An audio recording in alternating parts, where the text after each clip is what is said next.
Hi friends, இன்னைக்கு ரொம்பவே tasty and ஹெல்த்தியான ஈஸி லஞ்ச் பாக்ஸ் ரெசிபி தாங்க பார்க்க போறோம். குழந்தைங்களுக்கு லஞ்ச் பாக்ஸ் கொடுத்து வர்றதுக்கு பெர்ஃபெக்ட்டா இருக்கிறது வெரைட்டி ரைஸ் தான். அதுலயும் இந்த பூண்டு மிளகு சாதம் ரொம்பவே டேஸ்டாவும் இருக்குங்க, ஹெல்த்தியாவும் இருக்கும். இப்போ இந்த டேஸ்டியான பூண்டு மிளகு சாதத்தை எப்படி செய்யறதுன்னு பார்க்கலாங்க. பூண்டு மிளகு சாதம் செய்யறதுக்காக நான் சாதத்தை குக்கர்ல நல்லா வேக வச்சு எடுத்து வச்சிருக்கேன். நல்லா உதிரி உதிரியா இருக்கிற மாதிரி சாப்பாடை வேக வச்சு எடுத்துக்கலாங்க. பூண்டு மிளகு சாதத்துக்கு பொடி ரெடி பண்ணணுங்க. அதுக்காக பேன்ல ஒரு டேபிள் ஸ்பூன் கடலைப்பருப்பு, ஒரு டீஸ்பூன் உளுத்தம்பருப்பு, ஒரு டீஸ்பூன் ஜீரகம், ஒரு டேபிள் ஸ்பூன் குருமிளகு சேர்த்துக்கலாம். எல்லாத்தையும் நல்லா ட்ரையா ரோஸ்ட் பண்ணிட்டு நம்ம பொடி செய்யணுங்க. நம்ம பச்சையா மிளகு ஜீரகத்தை அரைச்சு சாதத்துல சேர்க்கறத விட இந்த மாதிரி வறுத்துட்டு நம்ம செய்யும் போது ரொம்பவே டேஸ்ட் நல்லா இருக்கும். இப்போ ஒரு 2 நிமிஷம் நல்லா மீடியம் ஃபிளேம்லயே வறுத்துக்கிட்டேங்க.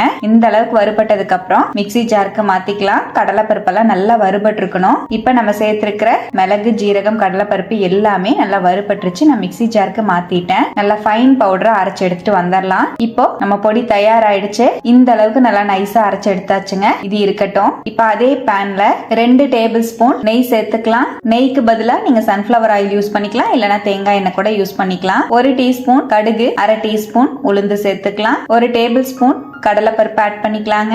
இதோடவே 1 டேபிள் ஸ்பூன் வேர்க்கடலை சேர்த்துக்கலாம். நல்லா ஃப்ரை பண்ணி விட்டுக்கலாம். கடலைப்பருப்பு வேர்க்கடலை எல்லாம் சேர்க்கும் போது டேஸ்ட் ரொம்ப நல்லா இருக்கும். இதோடவே முந்திரி பருப்பு ஆட் பண்ணிக்கலாம். காரத்துக்கு தகுந்த மாதிரி மிளகாய் ஆட் பண்ணிக்கலாம். நம்ம இதுல பெப்பர் பவுடர் அரைச்சு சேர்த்திருக்கிறனால மிளகாவோட காரம் கம்மியா சேர்த்துக்கோங்க. நான் ஒரு 5-6 வரமிளகாய் சேர்த்திருக்கேன். இது காரம் கம்மியா தான் இருக்கும். ஒரு கொத்து கருவேப்பிலை சேர்த்துக்கலாம். நல்லா ஃப்ரை பண்ணி விட்டுக்கலாம். இப்ப நம்ம சேர்த்திருக்கிற வேர்க்கடலை முந்திரி பருப்பு எல்லாமே நல்லா ஃப்ரை ஆயிடுச்சு. இதோடவே 1 டேபிள் ஸ்பூன் பூண்டு நல்லா பொடியா நறுக்கிட்டு சேர்த்துக்கிறேங்க.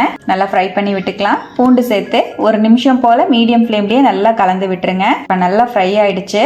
இந்த அளவுக்கு நல்லா ஃப்ரை பண்ணதுக்கு அப்புறம் நம்ம வடிச்சு வச்சிருக்கிற சாதத்தை ஆட் பண்ணிக்கலாம். பழைய சாதமா இருந்தாலும் நல்லா உதிரி உதிரியா இருக்கிற சாப்பாடா யூஸ் பண்ணிக்கோங்க. டேஸ்ட் ரொம்ப நல்லா இருக்கும். இப்ப சாப்பாடையும் சேர்த்துட்டு தேவையான அளவுக்கு உப்பு சேர்த்துக்கலாம். 1 டீஸ்பூன் சால்ட் ஆட் பண்ணிக்கிறேன். இதோடவே நம்ம அரைச்சு வச்சிருக்கிற பொடி சேர்த்துக்கலாங்க. மீடியம் ஃபிளேம்லயே நல்லா மிக்ஸ் பண்ணி விட்டுக்கலாம். இப்ப நம்ம சேர்த்திருக்கிற பொடி நல்லா சாதத்தோட மிக்ஸ் ஆகுற மாதிரி ஃபுல்லா கலந்து விட்டுட்டேன். அவ்வளவுதான், சிம்பிள் அண்ட் டேஸ்டியான பூண்டு மிளகு சாதம் சூப்பரா ரெடி ஆயிடுச்சுங்க. சுட சுட லஞ்ச் பாக்ஸ்க்கு இந்த மாதிரி வெரைட்டி ரைஸ் ரெடி பண்ணி கொடுத்தீங்கன்னா குழந்தைங்க ரொம்பவே என்ஜாய் பண்ணி சாப்பிடுவாங்க.